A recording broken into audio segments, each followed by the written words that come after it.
This video is brought to you by patreon.com/worsttake. Get access to exclusive live streams and Discord servers, on-screen shoutouts, and early access to some videos when you join now. Help make sure that we can continue to make content like this by supporting the Patreon. Links are in the description down below.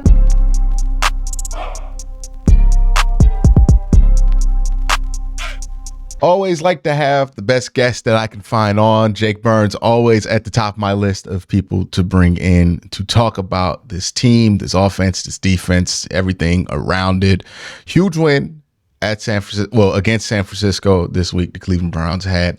Now they move into a game versus the Colts, who, I think they present their own problems. They're not to be underestimated either. But before we really go into that matchup, I think it's important to talk about this offense. What did you see from this offense after this bye week that encouraged you? What did you still see that may not have encouraged you, or where are you at in total of this offense? Because we know you weren't really feeling that great about it coming into this game.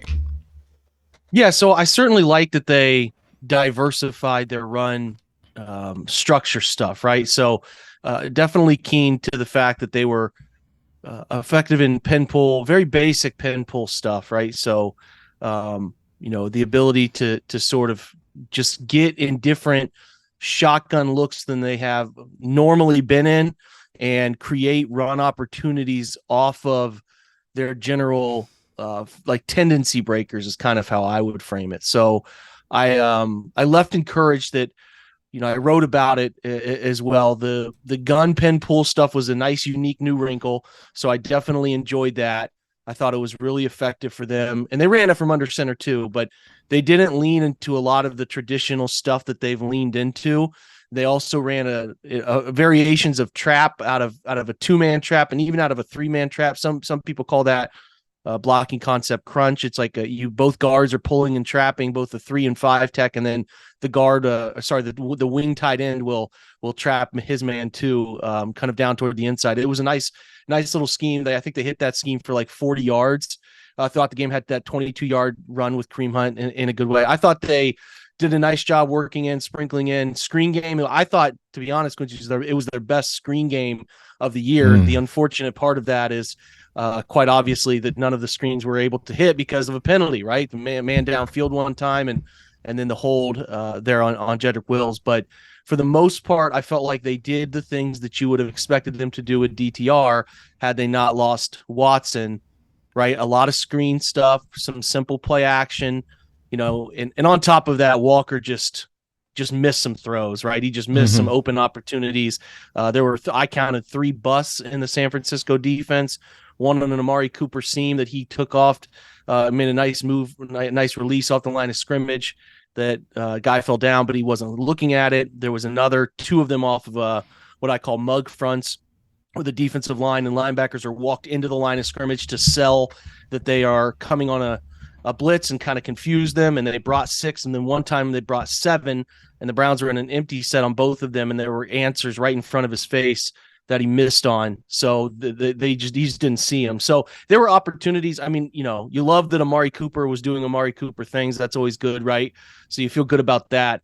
But the downfield passing game, I think you could agree with me, outside of the Amari catches, was pretty non-existent. They didn't trust PJ to throw it, especially after the early misread where he just didn't see Fred Warner, right? So that part of it's tough to evaluate, some of the downfield stuff. And I think certainly the 49ers just wanted to keep everything in front of them this week, right? They didn't really feel like the need to overwhelmingly challenge. So I feel better than I did. They had some inside zone. Like, I just really felt like the gun run stuff was really diverse in a way that you would hope it would be.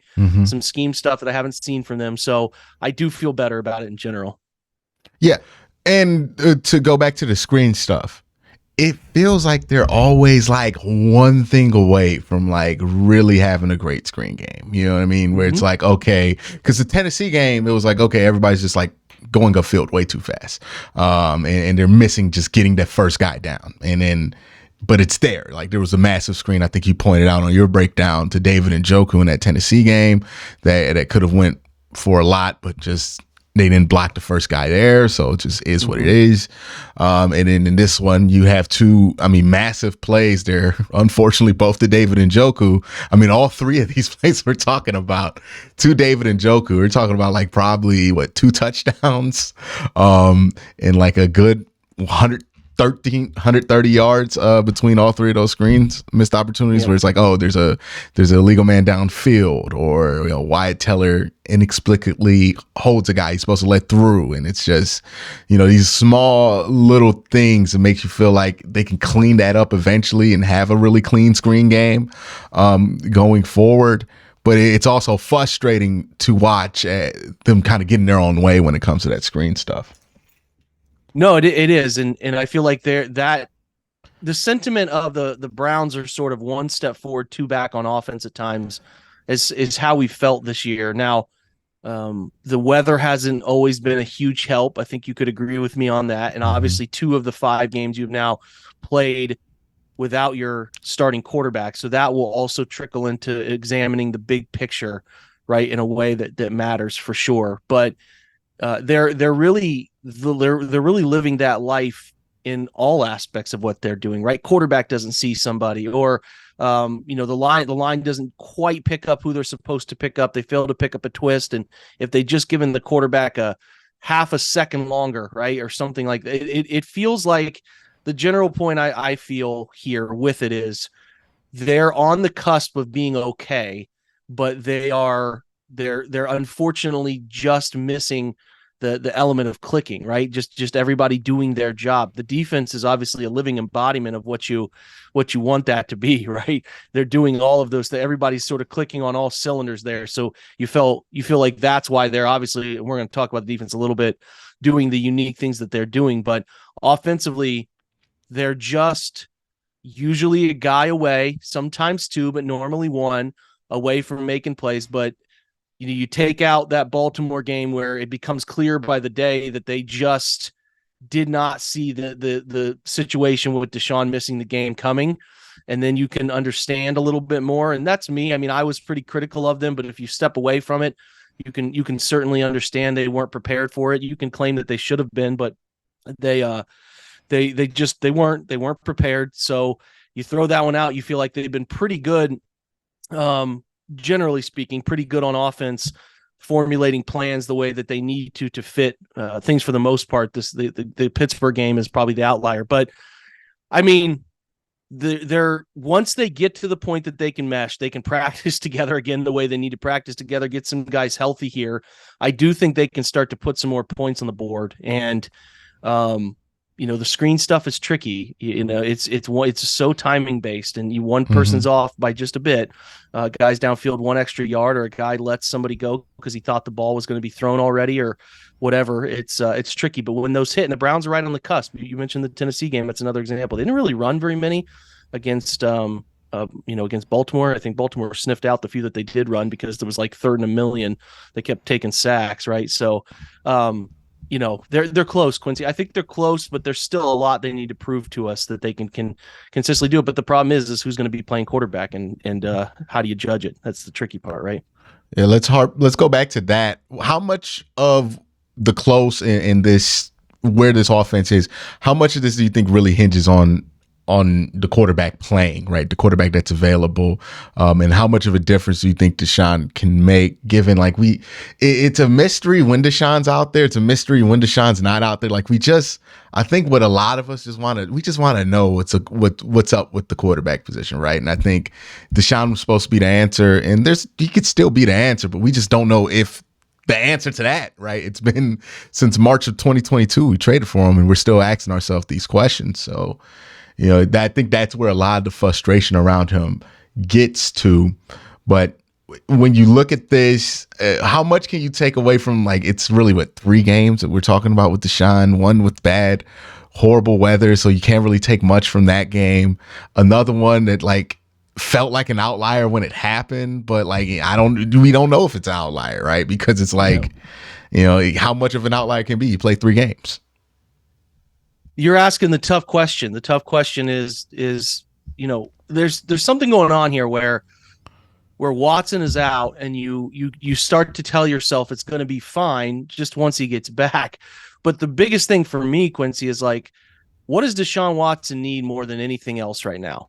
He needs reps. Like, he Mm-hmm. needs to play. Yes. And him not practicing, and potentially if he misses this game, not playing for an entire month, is super concerning. And it doesn't help in us getting the guy back that you've seen from those years gone by. So, like, obviously, you want him to get healthy and get right, but I think there's this belief that, like, once he does get healthy and get right, that he is going to be the version that we knew. And, like, that is completely disrupted to me. Now, obviously, he's better than what DTR and PJ Walker have put on the field the last two outings, right? And it's not even debatable. But I think we're all looking for Deshaun Watson based on what they spent on him and all those elements that are tied into the capital to be the guy that we thought he could be. And again, the single most important thing for me when people ask me the question of, like, will he ever get back? I'm like, I just need to see him play. He needs to play a lot of ball games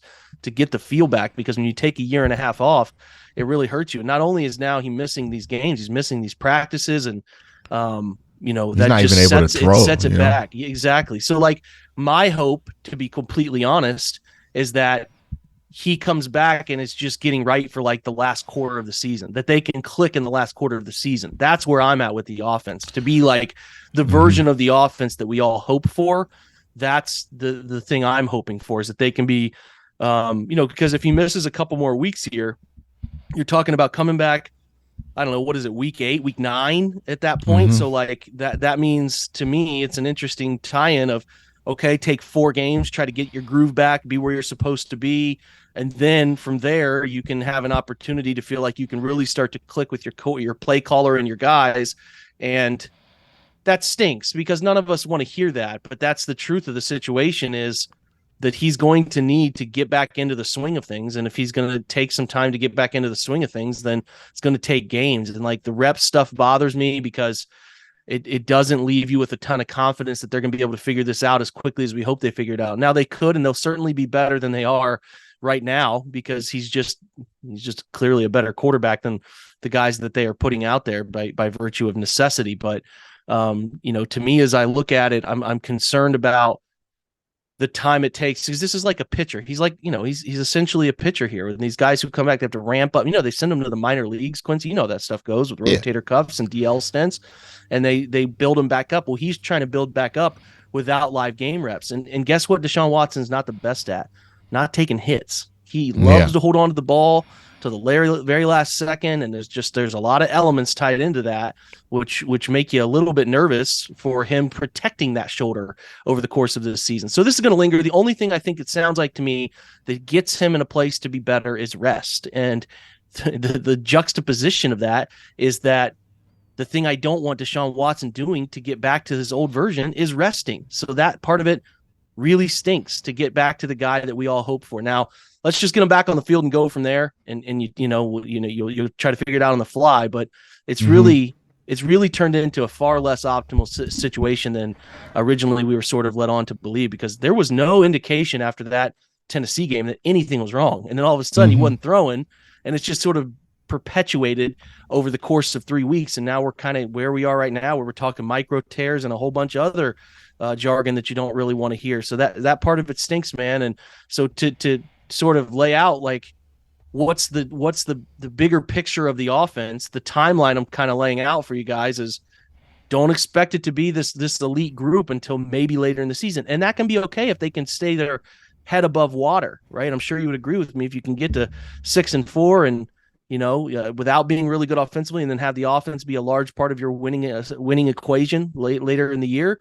You don't mind that, but you just kind of have to be careful with the expectations, and then we'll see what they look like eventually when Watson's back. But it is so less than ideal right now. It's so less than ideal, and just have to hope for the best here, that he can get right, get healthy, and then start getting the reps back that I think he so desperately needs. Yeah, he definitely needs some reps. I mean, we were even talking about it's probably before the injury. He's probably going to hit his groove maybe November, right? And it's been Yeah. pushed back at least 3 weeks. So you're talking about December now. If that's if he comes back this week, right? Yep. And we don't even know if that's going to be the case. What did you take from the press conference conversation? Did you take it that he's back? Because I don't get a bunch of confidence I from take him. it that they are taking it day by day, like truly. Yeah. Like it's just, I think I want to know what happened with the Baltimore thing, right? Because I think that was the biggest question in everybody's mind. Like, why was it handled the way it was? And it's like, okay, if they found out Saturday night that this is not what they thought it was, I can see how Kevin in the post game press is going to be pissed at the medical staff for telling him, oh, no, it's just a shoulder. It's just swelling. It's just swelling. We'll get an MRI. He'll be clear to go. And then you get that news Saturday night, and it's like, well, I can't do nothing. Like, it's basically, what are you going to do there? So, okay, I understand that whole situation a little bit more. As far as like where he's at, it's hard to tell because you're getting these reports that are third or fourth source down, right? It's not like I'm hearing Mary Kay say directly from practice she saw that they were ramping up his shoulder rehab and all this. Even though that's what she's been saying, she's heard. But again, it's like it's such a distance away from what's actually happening that you don't know what's real, what's not coming out of it. And I think the fact that he spoke today, I mean, like finally, right? I think that needed to happen, but maybe that's a good sign. That they finally explained this whole thing, that they feel like it's at the tail end of it. I think there's a small chance he'll be back this week, in my opinion. And I think if he's not back this week, maybe is the Seattle game after the Arizona game, or is it? No, I think they go to Seattle, home for Arizona, I believe. Okay, so. Then I think Arizona's probably the next target for him. Yeah. Yeah. So, yeah, I mean, it's certainly lingered. Listen, if this was going to be a 4-week injury, they would have really considered, if they believed that from the get-go, they would have considered an IR stint. But I think they've been kind of caught off guard by this, and they're trying to make the best of it, because I think that their belief is it gets better when you don't expect it to get better. Like, it'll get better. It has a chance, obviously, to get better, right? At any moment, is kind of what I'm saying. And it's like it's you don't not want like to have them fractured bone or something where there's a definite timeline of like he cannot play for 4 weeks. It's just not going to be there. Nobody's body heals that fast. This is something where he could wake up tomorrow, throw that football at rehab, and be like, I could drive it. And then they'll probably hold him out of practice and then play him. The biggest point of why they have not IR'd him, because there is no definitive situation here for when that thing gets to feeling right. So that's frustrating from he was going to play last week perspective, but also gives you some optimism for he could play this week. You know what I mean? So it goes a little bit of both ways on that. If that, but it is tiring though. Like, you know what I mean? Like, I think that's the unfortunate nature of that kind of injury, is like every week he could play. But if this goes on for 3 more games, I mean, it would be less exhausting if you just knew he couldn't play for 3 weeks. But that's not the world. That's not how this injury is going to work. And I get why people are exhausted, frustrated with it. It's just, at some point, we just got to accept it. This just is what it is at this point. It's just not a great situation. But speaking of the offense being inconsistent, this defense so far, the most amazing stat I think can be pulled up about them is that in 5 games, the Browns lead the league in turnovers when everybody else has played 6. They're plus at 12, plus 9 or 8 or something like that, something crazy. And they're 3-2. And I find that to be impressive, for an impressive stat for the defense, because it's a lot of short fields. I mean, I could count 2 or 3 times where they've gotten a short field and somehow didn't even give up a field goal. How much of this defense is ability to dominate is because you look at them and you're like, it's not a surprise, because you've seen and we've talked about who's on that roster for the longest time. And it's like, it looks like what it should, right? JOK looks like what he should. Grant looks like what he should. It's not like you're getting an incredible performance out. Like, no disrespect, Sione Takitaki's a fine player, but if he was playing like Fred Warner, we knew that there's a time limit on that. Like, he's just not that quality of player. So It's not like you're getting like these incredible performances from underachievers from this defense, but the output you're getting is so ridiculous that it is hard to believe that this is the best defense that anybody's ever seen since 1970, like five or something like that. Like it is when the league was different, and we're just talking about like accounting stats. It's a weird area to be in because we know this defense is good and they should be this good, but they were so bad last year. Yeah. And now they're not just good. I mean, we're talking about routinely some of the greatest defenses of all time, and we're putting the Browns numbers through 6 weeks up there, well, 5 weeks up there, 5 games up there, and they're not just standing up; they're above the pack. It's like, is there going to be a fall off to this defense? Is that just inevitable? Like, because is this like if you struck out like 400 people in a row? Like, it's at some point it's got to stop, right? Just the averages don't work out that way. Yeah, the question is just how good is this defense, right? Because it's clear they're good, right? There's no denying the fact that they're pretty dang talented. But it's like you just mentioned, they're putting up numbers that are on par with some of the best defenses to ever do it. Talking about defenses that get talked about in NFL history. So, I think the reason that some of us are a little hesitant to believe this, Quincy, is because we did watch the team the last few years. In particular, we watched them struggle at a historic pace to stop the run last year. Now, I know that they have done things to address personnel, and that has definitely helped along the interior of the defense. But, this is a situation where it's just going to take some time and continued efforts to see it. Now, you sort of talk about the offense's struggles. You wouldn't be wrong to sit there and talk about who they've played. Like Tennessee has a dynamic front, a really difficult team to run against, right? The Ravens are playing excellent defense this year. The list goes on and on. The 49ers are one of the best defenses Fred Warner's in the league this year.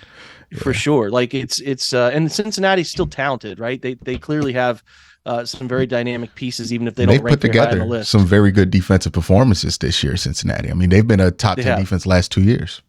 Combating an offense there that's gone pretty rough to start the year. So, absolutely. The other side is that, you're talking about again, getting the Bengals at the right time. Joe is at his least healthy. That's an element, right? The Tennessee offense is, as we can see when we watched them in London, and we've seen them pretty consistently, they've been awful, right? They have not played a total group of dynamic offenses. Now, they did with the 49ers, but you will have people then say, well, they lost McCaffrey and they lost Debo, even though McCaffrey was a non-factor for the large portion he was in outside of the first drive. They'll make excuses, right? And again, I get it. I think there's a balancing act going on here of clearly this group is very good, and they're all the way bought into what Jim Schwartz is selling, right? There's no mistaking that the production is really strong, but it's just how strong is the group, right? Would you be disappointed if they don't end up the best defense in the league this year and they end up top 5? Would you be disappointed if they don't set the historic stuff? Like, it's hard to see them going along these, like, go look at the advanced underlying data, and it's actually bananas, some of the stuff you will find about them right now. And you made a good point about the turnover ratio. They're -8. They're tied for worst in the league right now. And they haven't even been doing this by taking the football away that much. And they've been trying to do this while fighting an offense that is giving away the football a lot. So it is, it's like a Rube Goldberg machine. It's no doubt about it. It's very strange. So what you have to do is say, all right, this is clearly a situation where the group is good. The way that they get to 3-2 is by playing this historic level of every down defense, right? That you make teams punt more than any team has made a team punt in the NFL this year. All of those elements sort of intertwine. That's how you get to 3-2. Now, can they keep it up? I don't know, but I think they're going to be among the 3 best defenses in the league, barring a bunch of injuries that string together here and take away some of the parts that make them fun. But they're able to do a bunch of different stuff. They're able to play man-to-man in a way that not many teams are able to play man, while tying that man-to-man coverage in a way that gives their guys up front enough time to get home. So, like, I'm not surprised, Quincy, to hear PFF graded the pass coverage badly. But if you look at how the strategy is in place for these guys to play, they're saying we don't mind if you okay, here's what we're going to do. We're going to sit a low hole middle sitter, right? A linebacker or a roll down safety. We're going to sit a middle of the field safety. We're going to outside shade everybody on man coverage. And we're going to make you throw into what feels like a really congested interior, right? Couple low sitters, a couple guys that are going to sit one deep, one middle. And it'll look like a player gets beat, but they're not getting beat. They're actually doing the perfect amount of distraction to allow the quarterback to either feel uncomfortable because he's being pressured in such a way that makes his throw rushed, or it just allows them to get home in general, right? So it would look like, the thing that's funny to me is, like, if you have a team that sits in zone coverage and sits off, they're probably going to get higher grades because they're playing off and they're kind of where they're supposed to be. While you're challenging people in man-to-man coverage, I think it makes grading those guys who might look like they're getting beat, right? They might have that look, oh, he got beat on that play, but it doesn't matter because they know their pressure is going to get home and be effective. So they can play zone, they can play 3, they can play man, they can play cover 2 invert, they can play cover 6, and they can get home with 4 guys.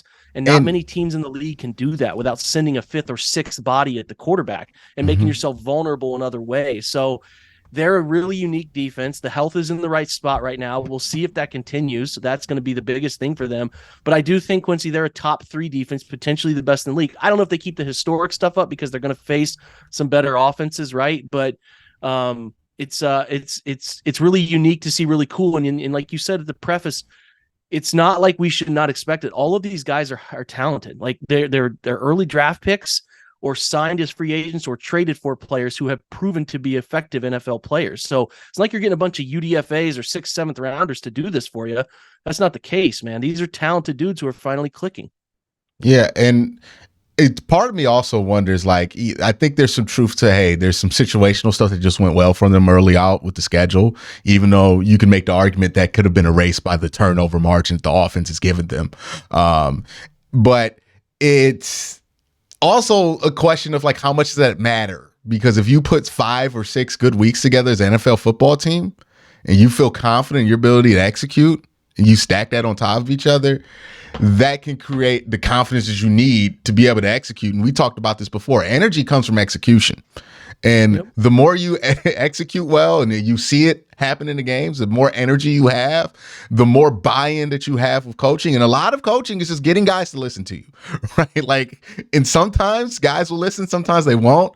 And if you're at that point now to where the buy-in is as high as it's going to be, then it becomes a question of, like, hey, like, what not what can go wrong. I'm not going to say that, but, like, it comes a question of, like, hey, it didn't really matter if that stuff was flukish or not. At this point, it manifested itself into something real. And then you're looking at their schedule, and it's like they play the Colts, the Seahawks, who are a good offense, but they're not like, they don't have, like, the Chargers on the schedule. They don't have Miami on the schedule, right? You look at their offense, it's like Baltimore at Baltimore. They're up and down unit. Their wide receivers really haven't been great. You look at maybe LA. They've been up and down all year. Jacksonville's probably going to be a big test for them. They've been an up and down team all year as well. And then maybe with Cincinnati week 18, we don't even know if they're going to be playing their starters or what's going to be going on with the Bengals at that point. And again, another up and down team is like, so the whole schedule is kind of like, you're not going to get any vindication from any other win that you're going to get this schedule from this defense, more so than beating the 49ers, even without C-Mac for parts of it and Debo for a good part of it. Then it's like, I don't know, like, you can make the argument that they've probably had their toughest test. I mean, like, maybe this week because Shane Steichen's really good, but it's Gardner Minshew throwing the ball. So, that kind of, like, tempers it down. It's just going to be hard to get a gauge on how good they are. And it's also a question of, like, well, how much does it matter? Like, because if they don't have to play Miami, and maybe you get to the playoffs, you have to play them, right? But we'll cross that bridge when we cross it. Then, like, how much does it really matter if you haven't beaten, the best offense in the NFL? You haven't played the Chiefs. They're not on the schedule. They're not on the schedule. And if they don't come up, don't come up. So that's another thing to look out for. Real quick before we head out, this defense has shown an ability to give the quarterback and the offense a good margin of error, right, throughout the season. Yep. Do you think that level of defensive play continues, that they can continue to get, like, Do you think it's going to shrink to a point where, well, obviously you're going to have to cut the turnovers out, but if they are a mildly functional offense that just doesn't turn the ball over as much as they are right now, let's say they are just an average offense, while they wait for Deshaun to get, everything going, they're just a middle of the road to lower half unit there offensively, which I think would be a fair kind of baseline assumption for this offense coming back. Do you think this defense is enough to pull this team with, let's just say mid offense to an exceptional result, record wise? Yeah, I think that they'll take them to a baseline of like 9 wins. I think that they can do that, but they're going to need the offense to be effective. I think expecting this group to still be playing at this level is unfair. Let me be clear about like that. They're again, what they're doing is great. What they're doing is awesome, but it's wild. Like again, it's not normal. It's not normal what they're doing. So I think that is going to come back down to earth. Like I really feel quite comfortable in the belief that they are going to come back down to earth. And then where does that put them? If the turnover margin is as bad as it was, Quincy, right? That obviously plays a part in it. But so here's what you got to do: you got to get the offense back on track in some form or fashion, and then you obviously have to cut down on these turnovers and still play pretty good defense, right? And the thing that I've sort of talked about with all of this is imagine a world, right, where this defense is the defense that you're seeing right now, and then you get Deshaun Watson back on the path of the guy he used to be. Like that is where you'll hear people talk about, well, can they go to the Super Bowl and all of that, right? Yeah, like that's how you could be a Super Bowl team with this defense. And if you got Deshaun Watson back to where he was, and the reason that you acquired him, that's where this ultimately turns into a real Super Bowl contending team. So there's, they can win enough games this year if they are really good defensively like this, and Watson is average. No doubt about it. They can win enough games. They can win 10. They can win 11 on the right day, right? Like it is certainly more than possible. But the goal here should be for better. I think they want better, and hopefully they can get it back with Watson's health to give them a chance to get that. But as a Browns fan, you should be excited because one half of the equation is in place. And if you can get the quarterback healthy, you can see a world in which this can go to the levels that we all kind of dreamed of when they made that trade, right? So that's the exciting part. But a baseline of like, if this defense continues to be this defense, yeah, you can win 9 games, and then can you steal a couple when Watson's healthy and get to 11? It's very possible. And I think that's a silver lining that I'll try to end this video on, is that as frustrated as we are with this Watson situation, and as frustrating as it's been, I also think that it's not the same as like, I mean, it's obviously different if we're like, oh, we need DTR to play better, or even in 2021 where we're like, hey, Baker just needs to get to this level in order to get here. It's not that same bet. It's not the same bet as like what the Jets are having to do with like, hey, I hope that Zach Wilson plays better. Hoping that Deshaun gets back to where he was is a different bet than hoping that somebody reaches heights that they've never reached. And that's been a long time since he's done it, so it's not a guarantee by any means. And it doesn't feel anything close to a guarantee right now with how uncertain things have been. But it's certainly a better bet to be at than if we were kicking it with Russ right now, where it's like, okay, it just is what it is. He's old. He's over 30. He's over this threshold. So, there are much worse places we could be at, but it still doesn't make it any less frustrating. And hopefully this can all be over by Friday, right? Like that's the hope, is that, he just wakes up, everything's cool, he can play, and he plays well, and then we're just happy old Browns fans, but we know better. Yep. The defense is on path to help with that. Just get the offense to respectable, and you can see how this becomes a pretty consistent group of a chance to win on every Sunday. So exciting all around if they can just tie the few little strings together. It's like the '08 Buckeyes. Remember that, where it's like they had Terrell Pryor on the bench, and every time Terrell Pryor came on, it was like, oh, he's incredible. But Tress just didn't want to put him in. They put Beckman in the whole year. Oh yeah, man. It was like, if we could just have the offense be good. The guy's right there. He's right there. Why can't he play? And it's That's a good analogy. That is a good analogy. It feels a lot like that. And well, they had Beanie Wells, and right now, ain't nobody looking like college Beanie Wells right now. But were you about to say something?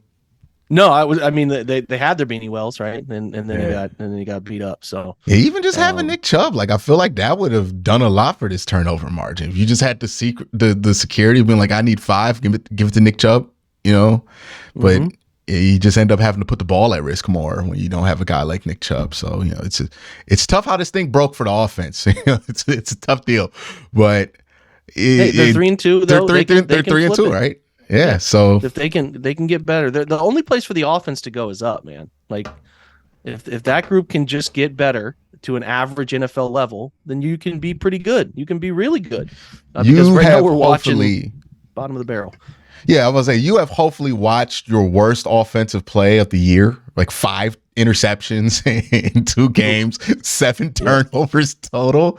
And you've watched what you would hope is the worst offensive football you can watch all year. And if that is the case, it is very fortunate you came out of that stretch with 1 week with the bye week, and then also 1-1. You found a way to win against the San Francisco 49ers. So we might be looking back at this and being like, hey, it broke wrong, but it broke wrong at the right time at the end of the year. But we'll see how this all turns out. We're in a good place. 3-2 is a good place to be at. Browns going to play the Colts. Jake, thank you for being on. Jake, let them know where to find you and where to catch you at, man. Yeah, at Jake_Burns18 on Twitter, OBR Film Breakdown Podcast, and the OBR website. All very simple, Orange and Brown reports. So thanks for having me on, man. I always it's treated as a real privilege to be on your show with you. So thank you. Definitely. Always fun to have you on. Talk Browns.